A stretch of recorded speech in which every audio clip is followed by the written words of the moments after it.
let's get started. All right, so we're going to have so this section is about a catalog of essential functions. So the first two sections of this book is section 1 is like here's a bunch of the function stuff that you need to have review before we get into this, and 1.2 is like here's some more of the function stuff. That's really it is. So we're going to be graphing some functions. So a graph of a function. So we're going to let a function f have a domain of A, and then so the order pair makes up the graph is all such order pairs. And so if I graph all the order pairs, it begins to look like a continuous line up and down all around.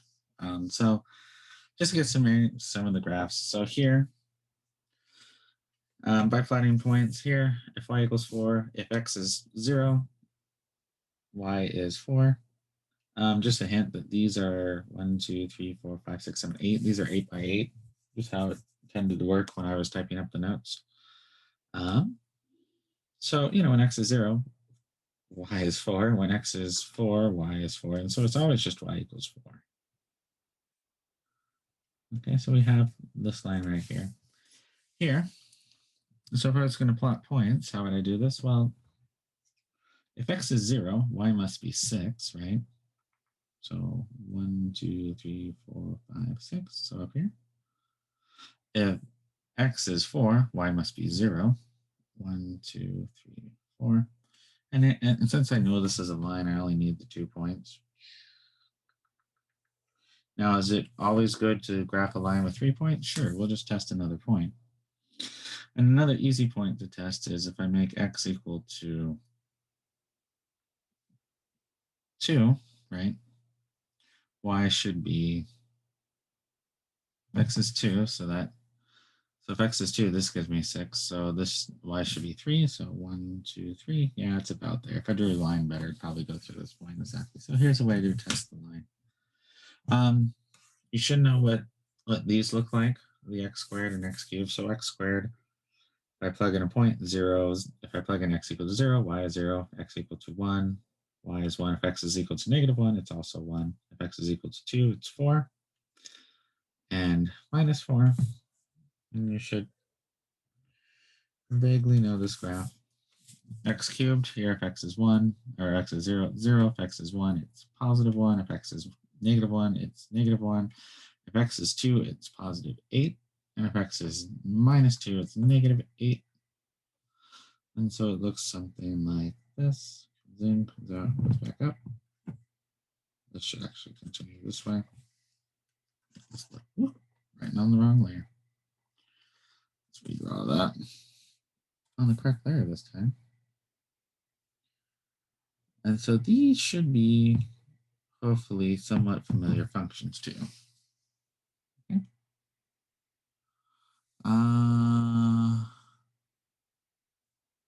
Yeah. Okay. Yeah, I can double check if you were in a second. All right. So what about these? So what about x to the fifth? Do you guys know how to sketch that right away? If I said sketch x to the fifth roughly, could you tell me what it looks like? If you have an honest person in there, right? No, right? You have no clue how to do this. It's basically the same as x equals to 3. Yes, it looks like it is. So yes, that's what I kind of want to get to. So here we're just going to do with higher powers real quick. So x equals 5. So let's actually just plug in a couple numbers real quick. Let me zoom on in. So let me plug in a couple numbers. So when x is 0, we assume this is 0. When x is 1, 1 to the 5th power is still 1. And when x is -1, -1 to the 5th power is -1. So it looks the same. However, when x is 2, we'll have 2 to the 5th. Well, 2 to the 3rd is 8. 2 to the 4th is 6.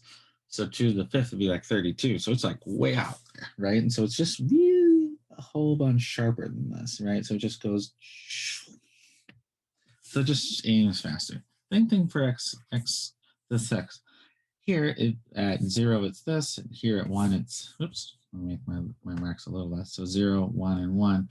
Except here, when it's 2, it would be 64, right? And so this one just comes in really sharp, and it kind of flattens out a little bit and then comes back up. But here, if we're going to do some examples, so here let me show you. Let me open up Desmos real quick for you, and then we'll do this together. And hi, hello. All right, let's get rid of attendance because I have a horrible tendency to show attendance on accident. I just do, and then I have to cut it out of the video. Desmos, here we go, desmos.com. So for those who don't know Desmos, you'll learn it. All right, so let's just graph a couple of these. So let's graph x squared, and then we'll graph x to the fourth. We'll graph x to the sixth. And so notice what's happening here as we zoom on in a little bit. So as long as it's an even power, it's going to go up and up. And then as these powers increase, it's just going to become more and more steep up here. So this part becomes more steep, and here it also comes more steep down here and just kind of levels out more. Okay, so that's how this works.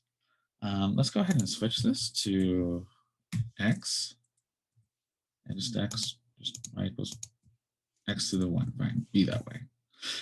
X to the third. Let's make this a third. Back in aim, and x to the fifth.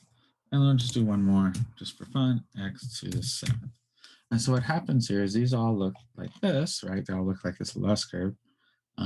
Technically, this is an odd function, and so it just becomes more and more steep this way. And so just to get used to all powers of x, yeah,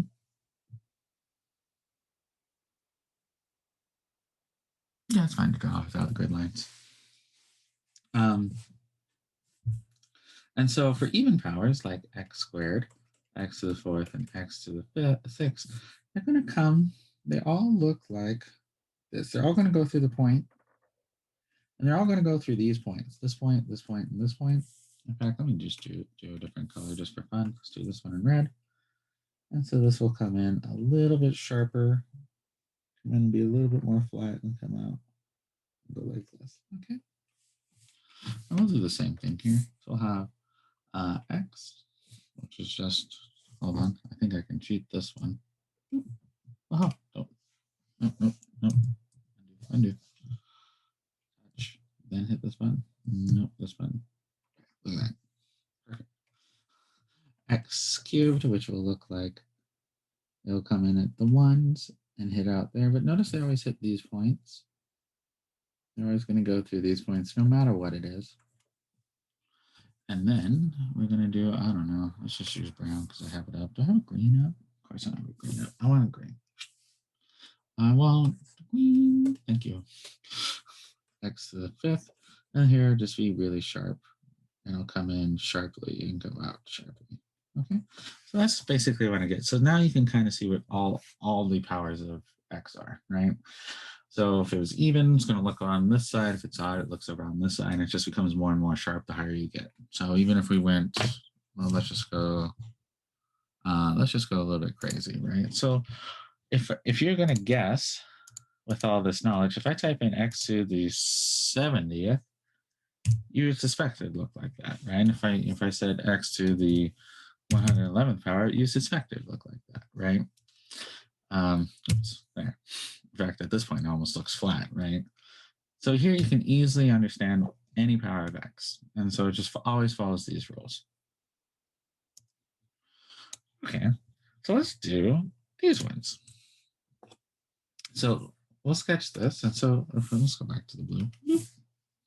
So here we have 0. Notice that we can't have negative numbers right now. At 1, the square root of 1 is 1. And then at 8, at 4, the square root of 4 is 2. And then here at 9 will be 3. And so it comes and looks kind of like this, right? Here, for x equals x cubed, can we have negative numbers? Yes, we can at this point. And so it's going to look like this. And then here at the square root of 8, or the cubic root of 8 is 2, and the cubic root of negative 8 is minus 2. Because the odd roots, or the odd root powers, right, are allowed to have negatives. And so it looks like this. And notice this will be the same format. We'll use Desmos to show that again real quick. So let's just open up Desmos. All right, so we're going to type in, I forget how to do this, SQRT. Perfect, X. Now, X to the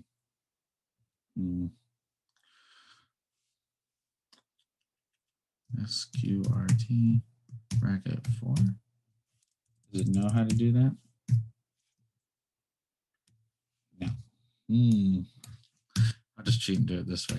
I'll take it to 1 to the 4th power. Oops. Hold on, you. To the 4th power.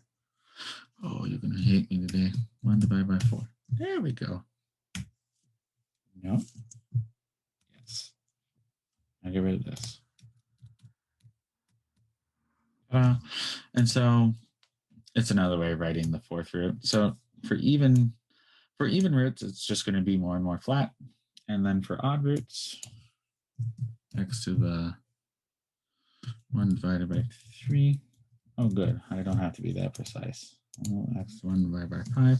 They're going to look always like this. Okay? And so you can get all your odd roots in head. What's the terminology for the cube roots? So we call it the cubic root, the quartic root, the quintic root. They go up from there. You don't need to know all those. So it's the square root is the one we'll use. The cubic root you'll hear a lot. That's with the 3 on it. The 4th root is the quartic root, that's what we call it. But after that, you usually just say x to the 1/4 power, or the 4th root, right? Or you'll just say the 4th root, right? Or the 5th root, or the 25th, or the 25th root. You'll just say it that way, okay? You can say it that way. It's kind of loose mathematical languages, because when we're looking for the roots of unity, you'll have X amount of roots. And so you say the first root of unity, second root of unity. And so that means something a little different. So it's best to use cubic and quartic. And then if it's like this, the fifth root or something of X, you can write it that way, but then your terminology gets a little more loose. It's not something to, worry too much about though. Okay, so notice even odd roots will follow the same format of what happened up here. Okay. All right. Let's look at these.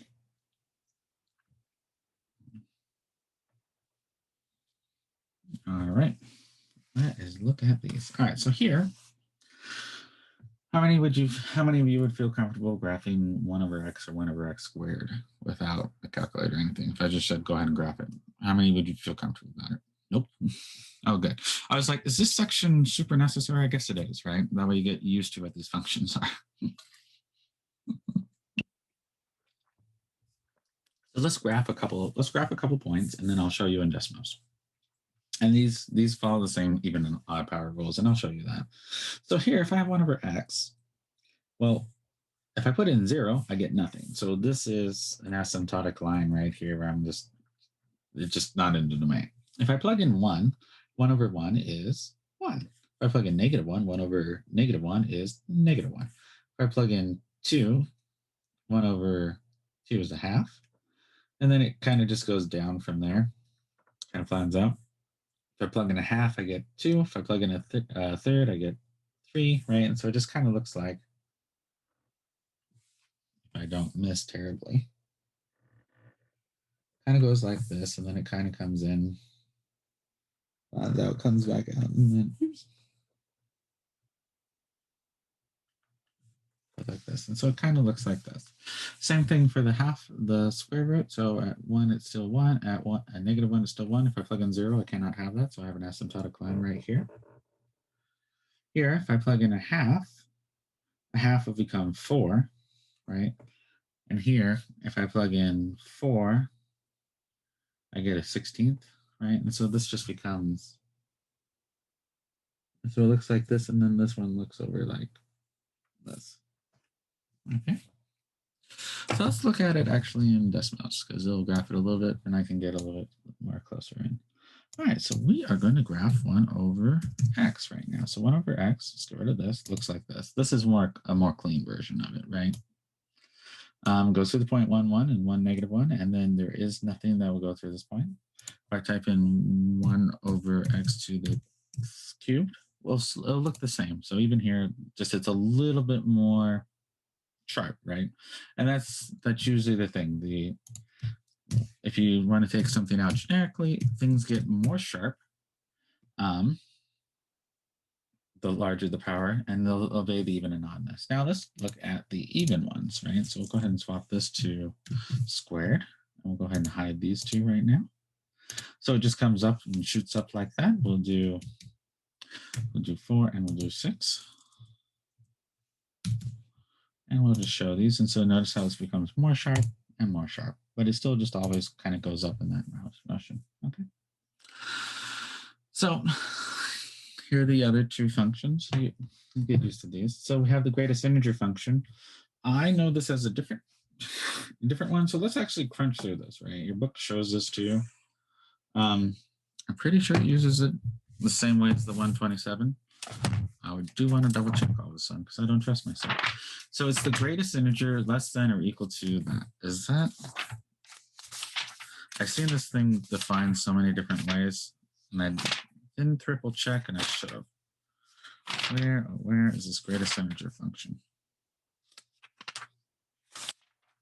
Put it in here. That's where they did. Maybe I'm just full of crazy. Maybe it's in the other section. Oh well, doesn't matter. Go up here. I know they show it to you. They'll come up eventually. I know it's in there.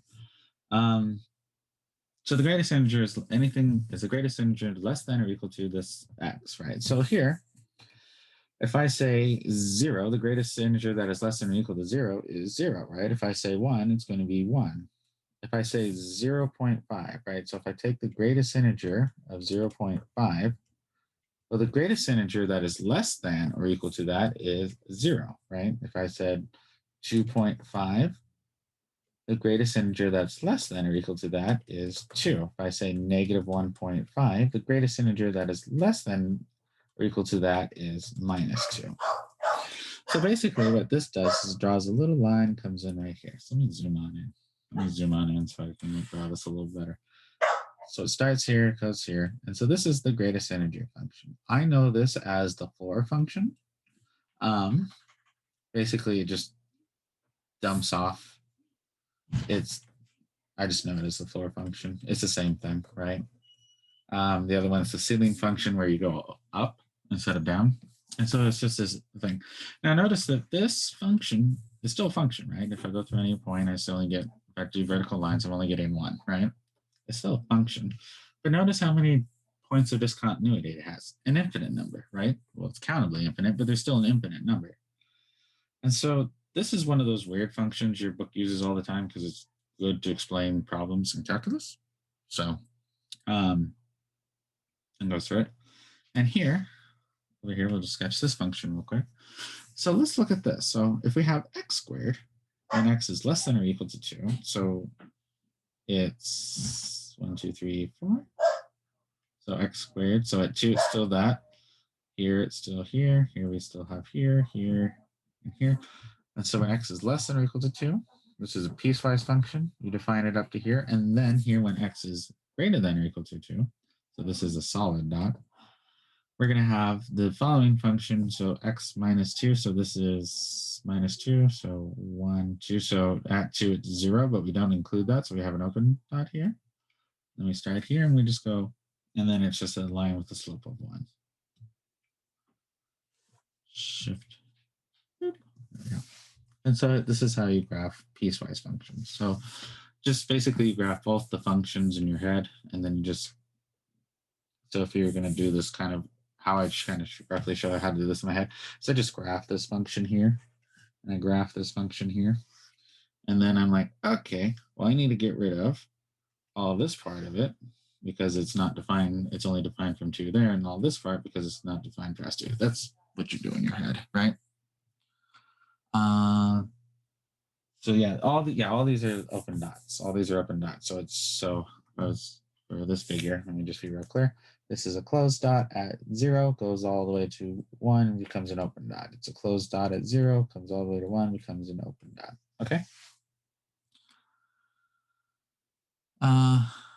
Is figure 13 called a fourth step. I haven't heard it called that, but I wouldn't be surprised. I've seen this thing called 50 different things. It's greatest integer function. They call it the greatest integer function. I call it this. I call it the floor function. Floor. F. I know it as. I know this as the floor function, and we write it this way in numerics. And so, from a numerics perspective, that means take whatever you get and round down. Right, just always round down. The other one is this one, which means take whatever you get and always round up. We call that the ceiling function. And so what the greatest integer function means, always round down to the nearest integer, right? So if you are that integer, if you're 1, rounding down to the nearest integer is 1, right? If you're 1.8, rounding down is 1. So, all right. I will show the rest of the things. Can I back out? Yeah, I can back out. Can you show us figure 13 again, for example 6 for the points? Oh yeah, so these, yeah, so if it's 0.5, if I'm rounding down, the closest integer is 0. 2.5, if I round down, the closest integer is 2. And 1 point, if it's negative 1 point, so 1.5, if I round down, I'm actually going to go to 2, negative 2. So that makes sense because I'm going down to the next integer. And negative 2 is less than negative 1. All right. All right, I'll leave that up for 1 second. It's going to bug me. I knew I saw it when I was prepping for the notes. I just have no clue where it went. All right. Any questions on just kind of what I call the menagerie of functions, just a whole bunch of functions? You're just like, hi, have you seen these before? If not, let's go over them, right? Are there other functions you're going to need to know? Yeah, there's the trig functions and all that other stuff, but we'll get into that. I just want to do these. I assume you know what sine and cosine look like quite well. Might be a false assumption on my part, but we'll find out. All right. If you were given a whole number, what would you do there? Oh, if you're given a whole number, let me just write one more example. So the greatest integer of, like, say, the integer 5 would just be 5. It just is the integer. Okay. All right. So let's look at the next set. All right. So here, you're going to be doing shifting. You're going to move stuff up and down, left and right, and all this other stuff. So here's the list of all of them. I typed it all up. Put it on one happy paper. So let's go and zoom on in and just look at it. You actually don't have to write anything for these notes. I just wanted to have the list for you. So vertical shift. So if if it's f of x plus c, you move the graph upwards c units, right? If it's f of x minus c, you go move the graph down c units. If it's f and you put inside of it x minus c, you move to the right c units. My dyslexia got me when I did the first set of notes, so we're going to fix that. And if it's to the x plus c, you move to left c units. And the reason that is that in order, so let's just say f of 5 was equal to 10, right?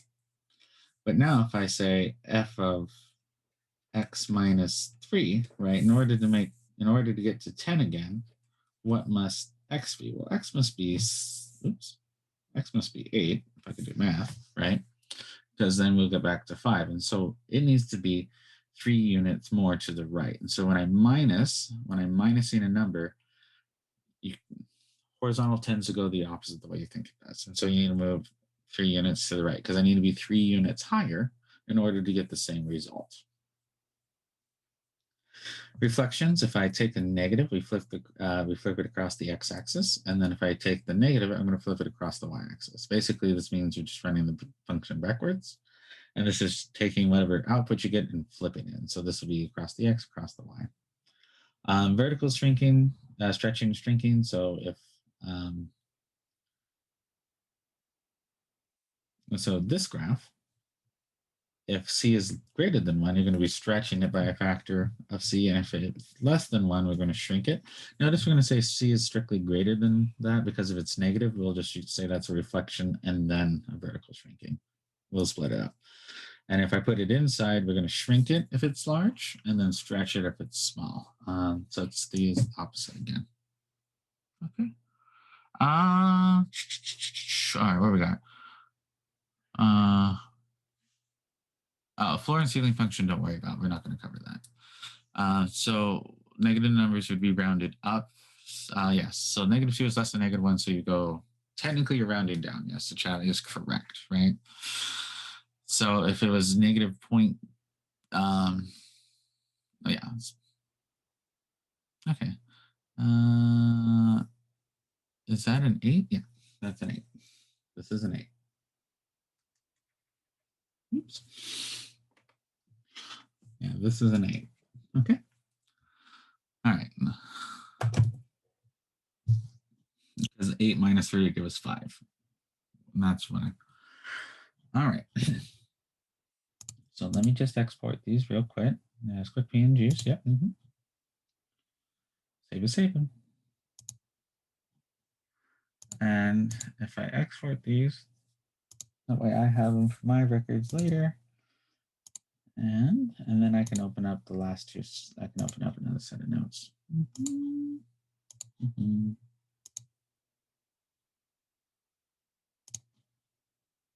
Save. All right. So we'll go ahead and get rid of these. Yeah, don't save. Bye-bye. It's okay. Get rid of it. Don't bye. Yep. That way I can open up the last 2 pages, and then we'll do that. All right. So we have this page and this page.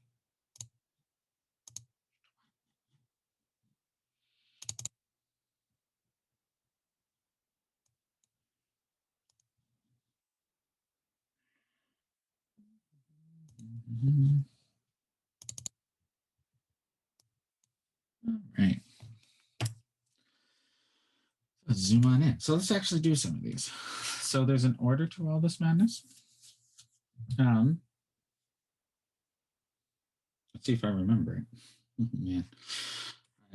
So let's put it all together. Let's see if I remember it. In fact, let me make sure I'm doing this correctly.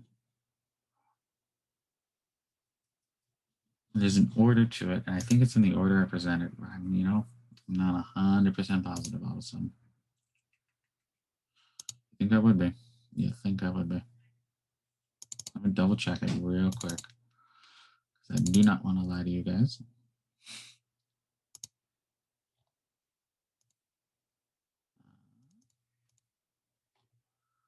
Hold on, let me open up something. I think it's here. No, it is here. Aha. All right, so let's do this. So here, what I like to do is I like to find its new center. So here we're gonna say it was original. So let's just do it with the original graph. The original graph here would be x squared. Everyone okay with that? It's like this is originally x squared. I've just done a lot of manipulations. I've done a horizontal shift, I've done a vertical shift, and then I've done reflection. So these are the 3 things I've done to x squared. We're going to draw x squared first. So x would be 0, here, here, here, and here. So those are the points I use to draw x squared. All right. And let's do this new one in red. Let's do this in red. So my new center here. So where am I going to center this? I'm going to center this at 1, because I'm going to move it over to the right by 1 and then up by 2. So I'm moving the center, or the origin point, from here to here. Everyone see why that happened? So here the vertical shift of 2. And then this is to the right, so it'd be positive by 1. Okay, so this is the new center here. Then instead of opening upward, it's going to open downward, right? So this means open downward. So this means reflect. So this means reflects across the x-axis.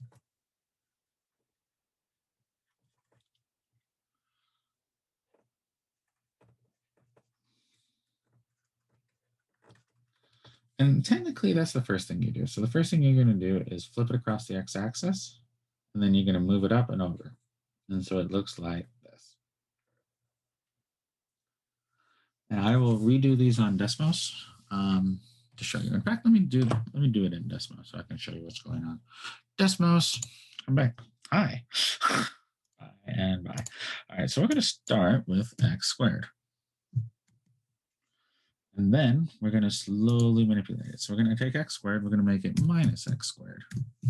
That's the first thing we're going to do, is we're going to flip it upside down. And then from there, we're going to take minus x squared, and we're going to add 2 to it. So we're going to move it up by 2, and then we're going to take this. We're going to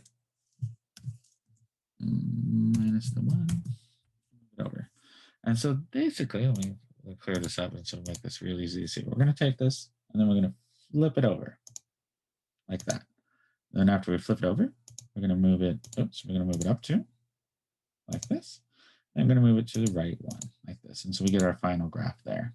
Okay, so when you see a whole bunch of these, just do it in one step at a time. Okay, do reflections first in order to get the correct thing. So it goes from here, gets flipped up, and goes there. All right, let's do another one. All right, let's look at this. Let's figure out what it is, and then we'll write it out on this. So the original function here is a function I haven't shown you yet, but we'll go ahead and show it to you now. It's the absolute value of x. The absolute value of x means just take x and find its position. Technically, absolute value means the distance from the origin. So that's the technically thing we're supposed to say. So I won't say the other one because it could lead to falsehoods. And it just looks like this. This graph looks like this. Okay, so this graph, show that real quick. The type absolute value in, it's almost always ABS, I think. Yes, perfect. So ABS of x. So this is what this graph looks like. It's just the absolute value graph. Have you guys seen the absolute value graph before? Yes, no? Just let me know. Yes, okay. Okay. All right, so here, what are we going to do? Well, the first thing we need to do is we need a factor, because this 2 here and 2 here, this doesn't look like anything we know. So we have 2 times x plus 2 absolute value minus 1. And in fact, we can pull the 2 out, right? We can have 2 absolute value of x. Oops, that's, if I pulled it out, I knew I was going to do that. I just knew it. I just knew it in my heart. X minus 1 absolute value equals 2 x minus 1 minus 1. Oops, I forgot the minus 1 here. All right, so where's my new center? My new center for this will be at minus 1, so 1, and then plus 1, or minus 1, so this stays minus 1. And so I'm going to, and then here, I'm just going to make it 2. And that means I'm going to just stretch it by 2. So it's outside of my function, so it's going to be stretched by 2. So my new center will be 1, negative 1, so here.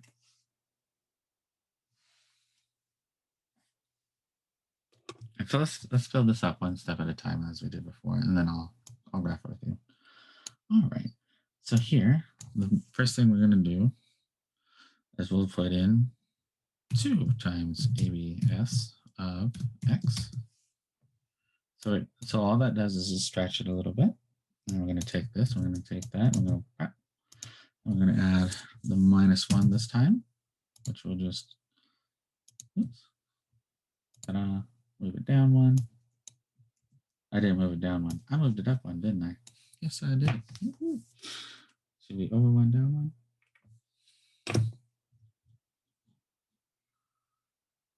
1? Oh, that's x plus 1. Thank you, guys. Thank you. This is plus 1, so that makes this minus 1. I didn't move that center at all correctly, did I? Here's our new center. Thank you. Thank you. So now we made that correct choice. Let's do the rest on Desmos. And then we're going to move it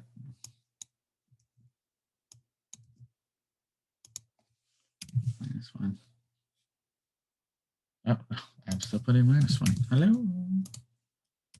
And then here we'll call it that. And so this is what we started. So we started here, and we applied the 2. We moved it over, down 1, and over 1. Okay. And notice this should be the exact same thing as ABS, the moment of truth, plus 2. 1.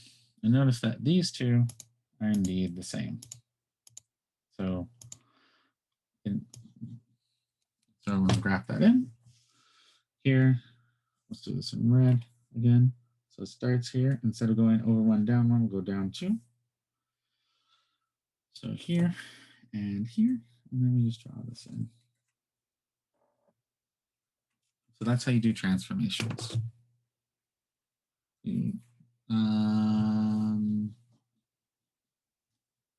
Oh, so here in Desmos, so here I factored out the 2 because we need to get the x clean. We need to get the x clean in order to do this correctly. So we need to perform this factoring in order to do this correctly. Okay. Are you using the scientific calculator? Yeah, I think it's just Desmos is like the first button. You hit it right and you just go boop.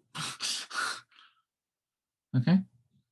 So you do need to factor some of that to make it come out right. All right, so let's get done with these notes so we can finish we can at least start the next section. So an algebra function. So here we can do stuff. We can do algebraic stuff with functions. So we can add stuff, we can minus stuff, we can do a whole bunch of things, right? So if I have 2 functions, I can add them together. It's just the same as doing 1 function at a time. And so it's just, and so you can add them up. The domain is just the intersection of the 2 domains. So you can minus them, you can multiply them, you can divide them, and just make sure when you divide them, just take out it's the intersection plus everywhere g of x equals 0, because you can't have 0 and divide it. So this is just simple algebra, but we'll just finish with the last part of it.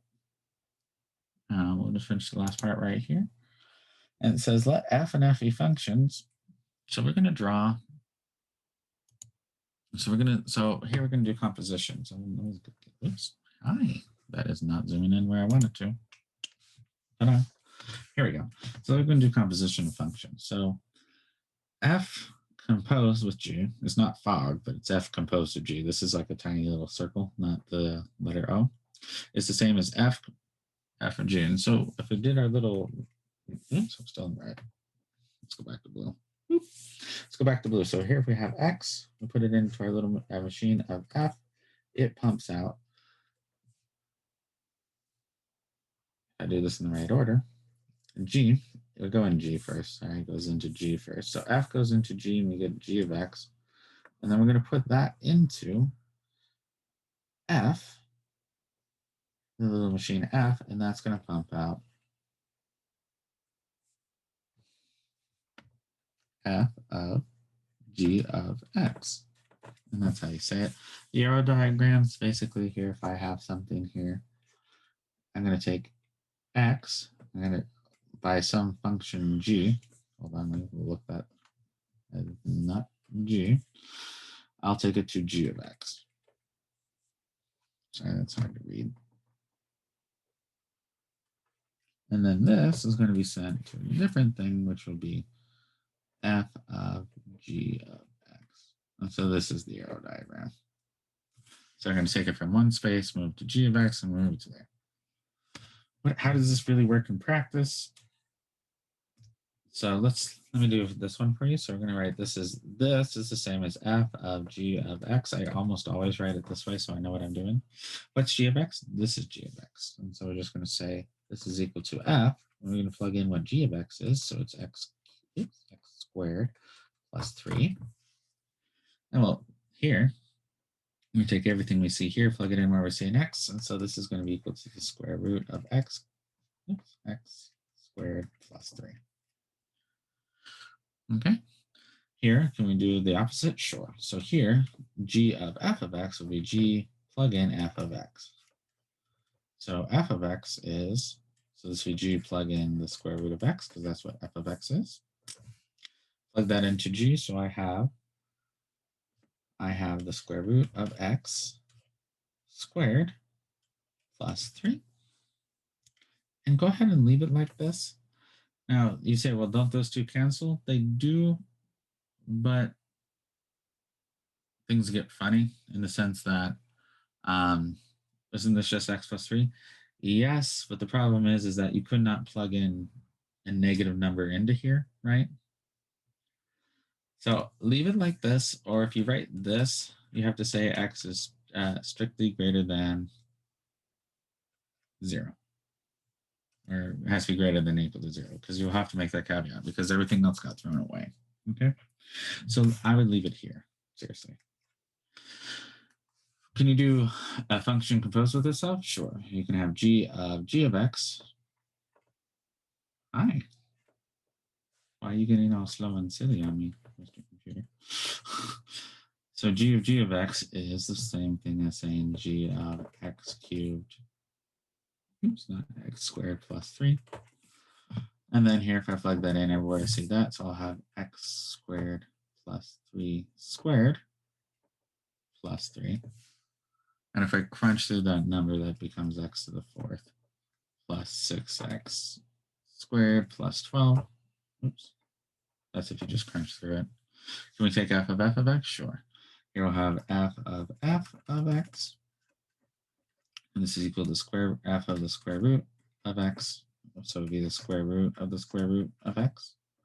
And the same thing as x to the 1/4 power. Okay. All right, so that's the end of this set of notes.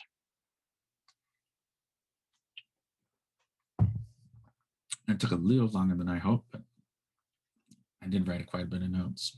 I also spent like a good 15 minutes going over class again. All right, so we're going to spend the last 10 minutes of class doing the next set.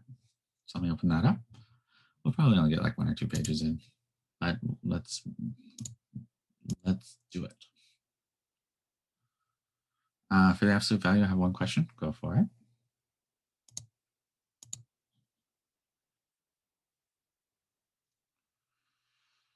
The 2 doubles it. Yeah, it stretches it. It stretches it to make it taller or more narrow. That's what it does. All right. All right, let's open up the next set.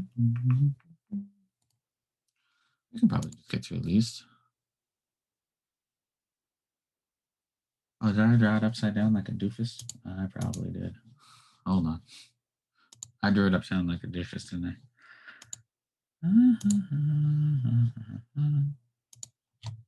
Yeah, I'm not supposed to draw it upside down. I was definitely not supposed to draw it. It's still supposed to be upside right.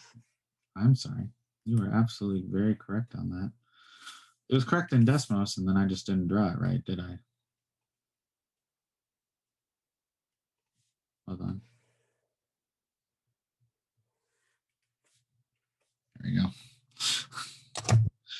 There was no reflection in this one. In my little mind, I had a -1 right here, but that wasn't there.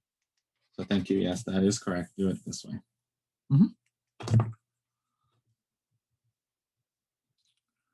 I'll make sure to crop that correctly. I still don't feel. Can you explain it a little more? I will later. We do need to get down to 3.3. You can always come to office hours, and once you work through 1 or 2 of the homework, it's just one of those things. After you do 1 or 2, it'll become clear what's being asked.